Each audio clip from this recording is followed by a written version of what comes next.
mis tierras. Dispénseme de la deuda y a cambio usted tendrá lo que más desea. Algo por lo que lleva luchando desde que llegó a Valle Salvaje.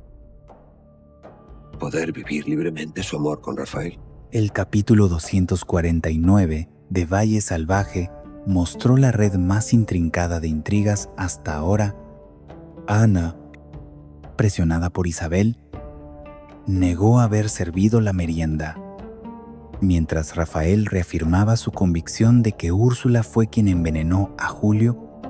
Martín, dividido entre su relación con Matilde y los celos hacia Pepa y Francisco, apenas abrió una rendija hacia la reconciliación. Irene intentó mostrar la carta de Amanda a Leonardo, pero Bárbara irrumpió con celos, intensificando la tensión. Mercedes reveló a Matilde verdades desgarradoras: la muerte envenenada de Pilara a manos de Victoria, la legítima herencia de Adriana y el linaje oculto de Gaspar.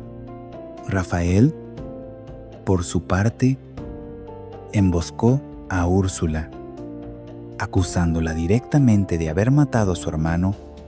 Irene encontró apoyo en Francisco, reconociendo que debía elegir entre su lealtad a Bárbara y lo que sentía por Leonardo. Mientras tanto, Mercedes se enfrentó a Victoria en un duelo de palabras que casi termina en tragedia. Reafirmando su papel como voz de la verdad en medio de tanta oscuridad, el clímax llegó con el pacto propuesto por José Luis, inspirado por la astucia de Victoria: devolver tierras y perdonar deudas a Adriana a cambio de apartarla de Rafael, una trampa sutil disfrazada de concesión que dejó en suspenso no solo el destino de los enamorados, sino el futuro mismo del valle. Con este capítulo, Valle Salvaje se adentró en un terreno donde la justicia, el amor y la traición chocan con más fuerza que nunca, dejando abierta la pregunta: ¿qué precio está dispuesta a pagar Adriana por la verdad y por su amor? José Luis permanecía en su despacho, rodeado de documentos que ya no significaban nada. El eco de las exigencias de Adriana y la obstinación de Rafael lo acosaban como martillazos en la sien. Victoria entró sin anunciarse, con la seguridad de quien se sabe dueña de la situación. «Hermano», comenzó con voz fría, «ya no podemos seguir negando lo evidente. La muchacha no se detendrá.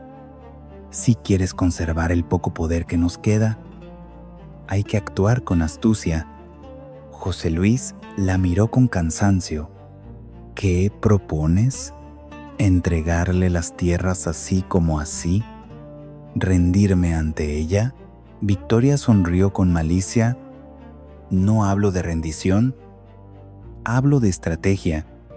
Hazle creer que recuperará lo que reclama. Promets-elle devolver le part de las tierras. Perdonarle deudas, pero a cambio, exige que se aparte de Rafael. Si aceptamos el sacrificio de unas hectáreas, ganaremos lo esencial: separar a esos dos y mantener el control del valle». El duque guardó silencio, reflexionando. El plan tenía lógica. Si Adriana aceptaba, perdería a Rafael. Si no, seguiría enfrentándose a una familia poderosa que podía destruirla. «Un pacto». «Entonces», murmuró finalmente, «un pacto que ella creerá favorable, pero que en realidad la dejará atrapada». Esa misma tarde, José Luis buscó a Adriana, la citó en el salón principal, donde la luz del atardecer teñía las paredes de un rojo minoso. «He pensado en lo que me has dicho. Comenzo con voz solemne. Talvez sea momento de ceder. Estoy dispuesto a devolverte ciertas tierras y a saldar las deudas pendientes». Adriana lo observó con desconfianza. Sabía que el duque nunca daba nada sin esperar algo a cambio. «¿Y cuál es el precio?», preguntó con firmeza. José Luis la miró fijamente. El precio es simple. Aléjate de Rafael. No vuelvas a verlo. Si lo haces, ¿tendrás tus tierras y tu libertad? Si no, atente a las consecuencias. El silencio que siguió fue denso. Insupportable. Adriana sintió que la trampa se cerraba sobre ella. La oportunidad de recuperar lo que por derecho era suyo estaba frente a ella, pero al costo de renunciar al amor que le daba fuerzas para seguir luchando. Victoria, que observaba desde las sombras, sonrió satisfecha. El pacto estaba sobre la mesa y en Valle Salvaje todo quedaba en suspenso. El futuro de Adriana, de Rafael y de las tierras pendía ahora de una decisión que podía cambiarlo todo. Mercedes permanecía en la casa pequeña, ordenando papeles y rezando en silencio, cuando la figura de Victoria irrumpió en el umbral como un presagio oscuro. La marquesa cerró la puerta con fuerza y avanzó con paso decidido. «Al fin estamos solas», dijo con una sonrisa helada. «Ya no hay nadie que pueda protegerte de mí». Mercedes se incorporó con calma, dejando a un lado lo que tenía entre las manos. «¿Qué quieres? ¿Victoria? ¿Otra mentira? ¿Otro veneno?» La marquesa soltó una carcajada amarga. «No me provoques. ¿Sabes bien lo que soy capaz de hacer? Lo hiciste al revelar que Pilara no murió de forma natural. Me acusaste frente a Matilde y ahora has ido aún más lejos. Has dicho que las tierras no son nuestras, que pertenecen a los Salcedo. ¿Crees que voy a permitirlo?» Mercedes no bajó la mirada. «Dije la verdad, y aunque me mate, ya no podrás borrarla. Rafael, Adriana y hasta Matilde saben lo que ocultas. Ni tú ni tu hermano poseen nada. Todo lo que tienen está manchado de sangre». Victoria tembló de furia. «¡Cállate!», gritó, y de entre su ropa sacó un pequeño frasco. «Con esto acabé con Pilara, y con esto puedo acabar contigo». Avanzó hacia Mercedes, pero la mujer no retrocedió. «Hazlo, si te atreves, mátame, pero recuerda que Dios todo lo ve y que la justicia no se detiene con veneno». La marquesa se detuvo a escasos pasos, con la respiración agitada.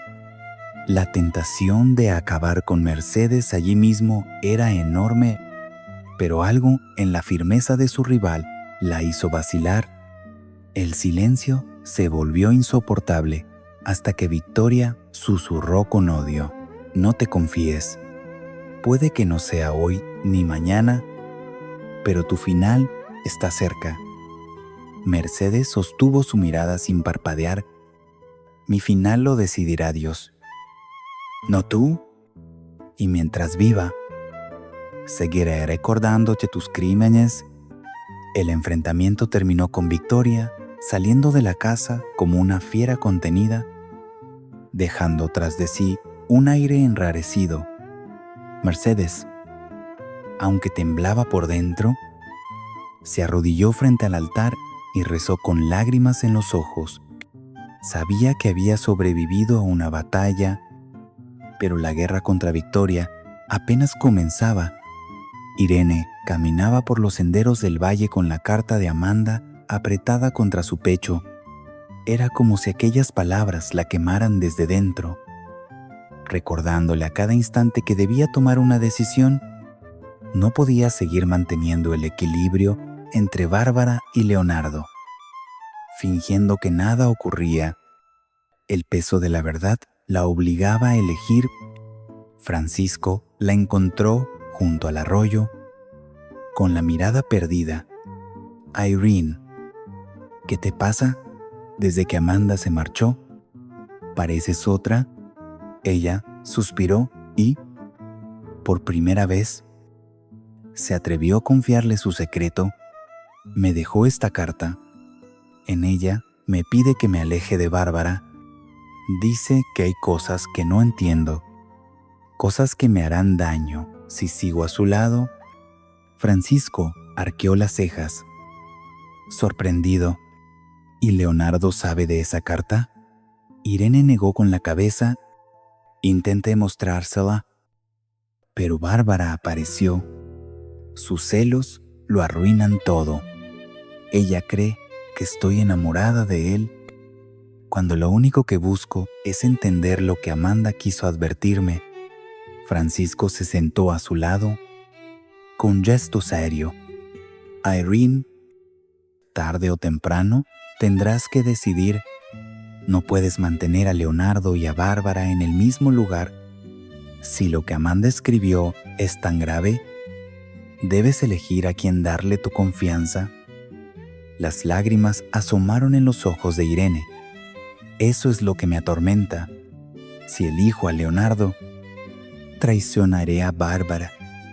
Y si me aferro a Bárbara, viviré con la duda de lo que él podría significar para mí. Francisco le tomó las manos con firmeza. No es cuestión de lealtad ciega, es cuestión de verdad. Amanda no escribió esa carta por capricho. Si te pidió que te alejaras de Bárbara, debe haber tenido sus razones. El silencio se extendió entre ambos. Irene, con la voz apenas audible, confesó: tengo miedo de equivocarme, de perder a ambos y quedarme sola. Francisco sonrió con ternura. Nunca estarás sola. Irene, yo siempre estaré aquí para escucharte, pero debes enfrentar lo que sientes y lo que sabes. No puedes seguir escondiéndote detrás de excusas. La joven asintió lentamente, guardó la carta en su bolsillo y respiró hondo. Tienes razón. No puedo seguir postergando lo inevitable. Debo elegir.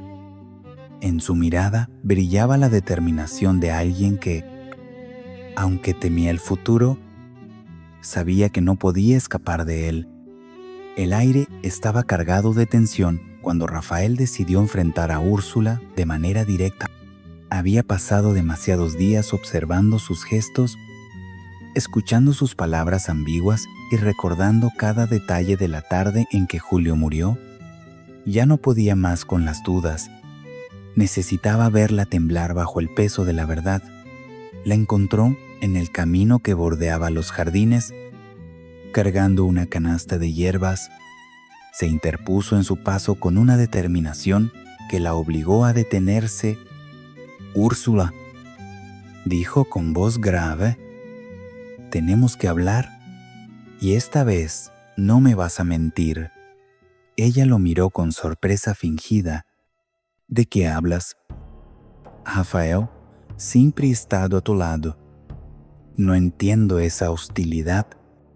Él dio un paso hacia ella, con los ojos encendidos. «No te atrevas a negarlo.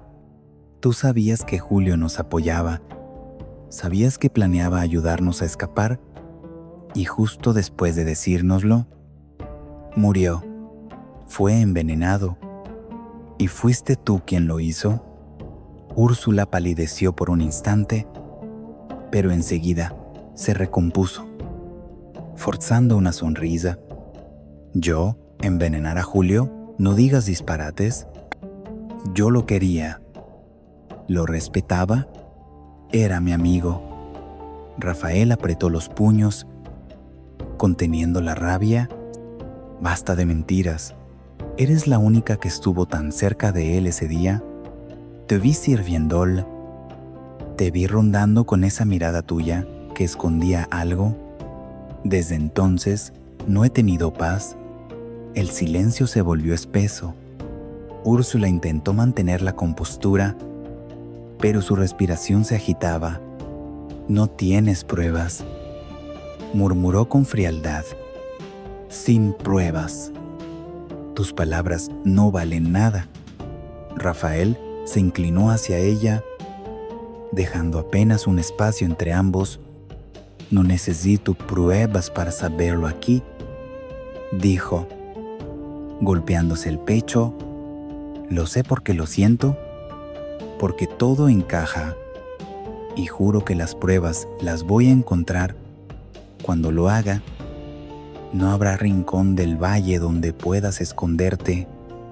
Úrsula intentó apartarse, pero Rafael la sujetó del brazo. Escúchame bien. Si vuelves a acercarte a Adriana, si vuelves a amenazarla como lo hiciste, no responderé de mí. Julio murió, pero no permitiré que ella corra el mismo destino. Finalmente, la suelto.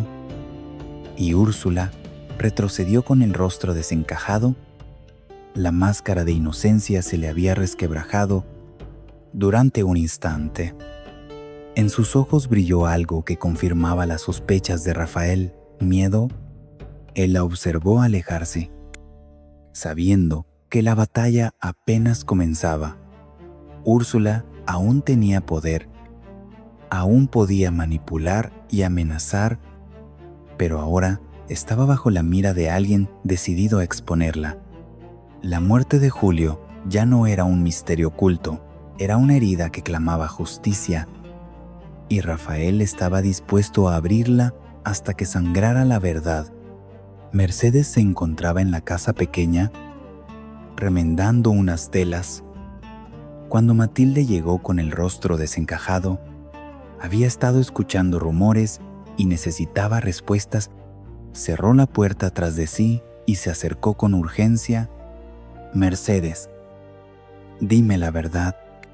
¿Es cierto que Pilara no murió de forma natural? ¿Que Victoria tuvo algo que ver? Mercedes dejó a un lado la aguja y, tras un silencio cargado de recuerdos, respondió con firmeza: sí, Matilde, fue Victoria.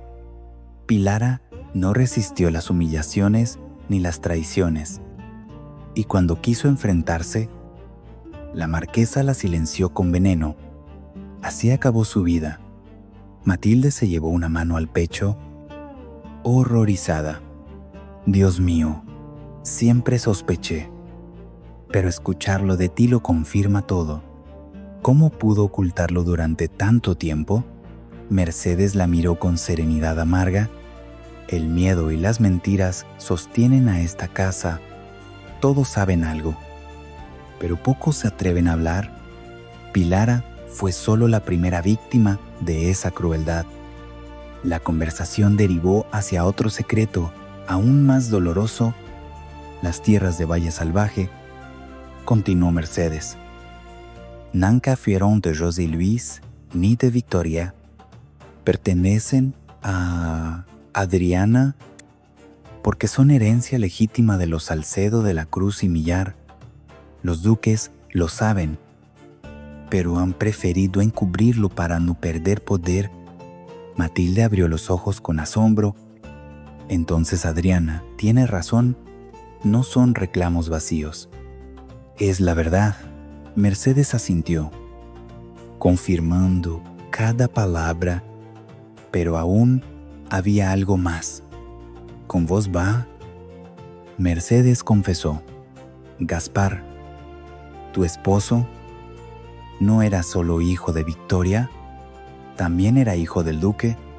José Luis engendró a ese hombre y por eso siempre lo sostuvo. Aunque lo negara en público, el impacto fue brutal. Matilde se dejó caer en una silla. Con lágrimas en los ojos, he vivido toda mi vida al lado de un hombre que llevaba la sangre de quienes más daño me hicieron. He sido prisionera de un engaño desde el principio. Mercedes tomó sus manos con ternura. No te castigues por lo que ignorabas. No fuiste culpable de sus pecados. Ahora lo importante es que la verdad salga a la luz.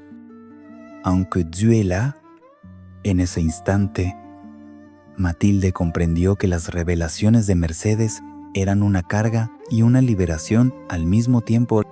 El peso de los secretos caía sobre ellas. pero también les daba fuerza para enfrentarse a los duques, y en la penumbra de aquella habitación, ambas mujeres sellaron un pacto silencioso: resistir hasta el final, aun sabiendo que la verdad podía costarles la vida. Irene llevaba días con la carta de Amanda, escondida en su costurero, como si fuese un objeto maldito. Cada vez que la sacaba para leerla, sentía que las palabras escritas ardían en su piel. La advertencia de su tía no era un simple consejo, era una revelación que podía cambiarlo todo. Aquella tarde reunió valor y decidió mostrársela a Leonardo. Lo encontró en el pajar, acomodando unas herramientas. «Leonardo, comenzó con voz temblorosa. Necesito que leas algo. Amanda me lo dejó antes de marcharse». El joven levantó la vista. Intrigado, Irene buscó la carta en su bolsillo, pero justo en ese momento, la puerta se abrió de golpe y apareció Bárbara. «¿Qué están haciendo aquí?», preguntó con un tono cargado de reproche. Su mirada se clavó en Irene como cuchillos. «¿Otra vez buscándote a solas con mi novio? ¿No tienes vergüenza?». Irene apretó la carta contra su pecho, nerviosa. «No es lo que piensas. Amanda me dejó esto y quería mostrárselo a Leonardo». Bárbara soltó una carcajada amarga. «¿Siempre tienes una excusa? Irene, primero eran tus lágrimas por Julio. Ahora son cartas misteriosas. Lo que buscas es apartarlo de mí». Leonardo trató de intervenir. «Bárbara, basta. Irene no tiene la culpa de nada. No la juzgues sin saber». Pero la joven, herida por los celos, no quiso escuchar. «No me defiendas. Si de verdad respetas lo nuestro, aléjate de ella». La tensión se volvió insoportable. Irene, con los ojos llenos de lágrimas, guardó la carta apresuradamente. «No importa», murmuró. «No necesito que la leas ahora». Salió del pajar corriendo, dejando a Leonardo y a Bárbara frente a frente. El joven miró a su novia con decepción. «Tu desconfianza nos va a destruir». Irene solo quería hablar. «No más». Bárbara lo desafió con la mirada, pero en el fondo sintió un escalofrío. ¿Qué contenía esa carta que Amanda había confiado a Irene? Esa noche, Irene volvió a abrir la carta en soledad. Las palabras de Amanda resonaron en su mente. «Aléjate de Bárbara, porque hay secretos que te dañarán si permaneces a su lado». La advertencia seguía sin explicación, pero suficiente para sembrar en ella un miedo que no podía compartir. Martín caminaba por el patio de la casa grande, con paso pensativo. La conversación reciente con Matilde lo había dejado removido. Durante mucho tiempo había levantado muros contra ella, negándose a aceptarla como hermana. Sin embargo, la insistencia de Isabel y el recuerdo de Julio le habían hecho reconsiderar su postura. Cuando Matilde se le acercó de nuevo, con la esperanza pintada en el rostro, Martín habló con voz contenida. «Si quieres que nos reconciliemos, tendrá que ser poco a poco. No intentes forzar nada. Déjame mi tiempo». Los ojos de Matilde se iluminaron, aunque comprendió que aquel gesto no era un perdón absoluto, sino apenas una rendija abierta. «Gracias, Martín, prometo no presionarte», respondió con humildad. Fue un momento breve, pero suficiente para sembrar la esperanza de un vínculo que, aunque herido, aún podía sanar. Más tarde, Francisco lo abordó en los establos con su tono despreocupado. «Oye, ¿por qué nos dejaste a Pepa y a mí solos en la cena? No me vengas con eso de que te levantaste temprano. ¿Algo pasa? Martín, incómodo, respondió evasivo. Tenía cosas que hacer. No hay más. Francisco arqueó las cejas, incrédulo. ¿Seguro que es por el beso que le di a Pepa? ¿Lo sabías? ¿Verdad? Martín no contestó directamente, pero en su silencio se escondía la verdad. Para él, Pepa había elegido, en una conversación con la muchacha, le dijo con voz resignada: Francisco es buena persona. Has hecho una buena elección. Pepa lo miró confundida, intentando replicar, pero Martín se alejó antes de darle oportunidad. La tensión con Francisco crecía, no solo por Pepa, sino porque el joven empezaba a notar un cambio en su amigo. Su carácter se volvía más sombrío, más distante. Algo le pasa y no quiere decirlo, murmuró Francisco a Isabel cuando ella le preguntó sobre la merienda del brindis. La gobernanta tomó nota mental de aquello, convencida de que hasta el más mínimo detalle podía ayudar a descubrir la verdad sobre la muerte de Julio. Así, mientras Matilde soñaba con una reconciliación pausada, Martín se debatía entre los celos y la lealtad.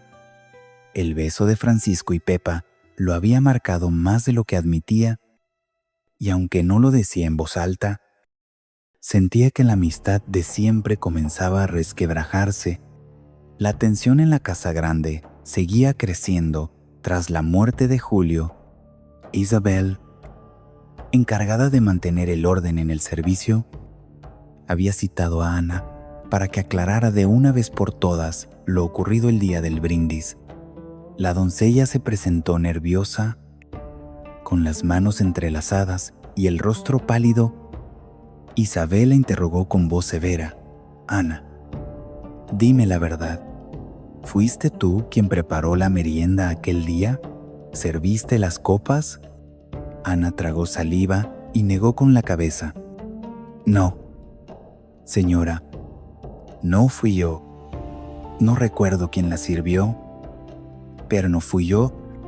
Sus palabras salieron rápidas, como si quisiera arrancárselas de encima, pero Isabel percibió la mentira en sus ojos. Tu silencio te delata, replicó con frialdad. Si no hablas ahora, cargarás con la culpa, aunque seas inocente. En paralelo, Rafael no podía apartar de su mente la imagen de su hermano desplomándose tras el brindis. La sospecha se había convertido en convicción. Úrsula había envenenado a Julio para impedir que los ayudara a escapar. Lo compartió con Adriana en un paseo por los jardines. Fue ella, dijo con la mirada perdida en el horizonte. Lo sabía todo. Julio nos apoyaba y eso la convirtió en una amenaza. Lo envenenó. Adriana intentó calmarlo, temiendo que su rabia lo llevara a un enfrentamiento precipitado. Necesitamos pruebas. Rafael, no basta con sospechas. Pero él apretó los puños y replicó: las encontraré, y cuando lo haga, no habrá escondite para ella. Esa misma tarde, Úrsula buscó a Rafael con una actitud insistente. Deberíamos volver a ser amigos como antes, le dijo, tratando de sonar dulce. Rafael la observó con frialdad. Su aparente inocencia no hacía más que confirmar sus sospechas. La doncella hablaba de Julio como si lo hubiese querido, pero Rafael veía en sus palabras un teatro barato. Ana, por su parte, se encerró en la cocina con lágrimas en los ojos. Su negativa a Isabel la había dejado más atrapada que nunca. Sentía la culpa devorándola. pero también el miedo a las represalias de Úrsula. Sabía demasiado, y ese secreto podía costarle la vida. El ambiente en Valle Salvaje se cargaba de sospechas. Isabel intuía la verdad. Rafael se preparaba para enfrentarse a la culpable que imaginaba, y Ana se debatía entre la culpa y el miedo. La muerte de Julio ya no era un recuerdo doloroso, era una herida abierta que exigía justicia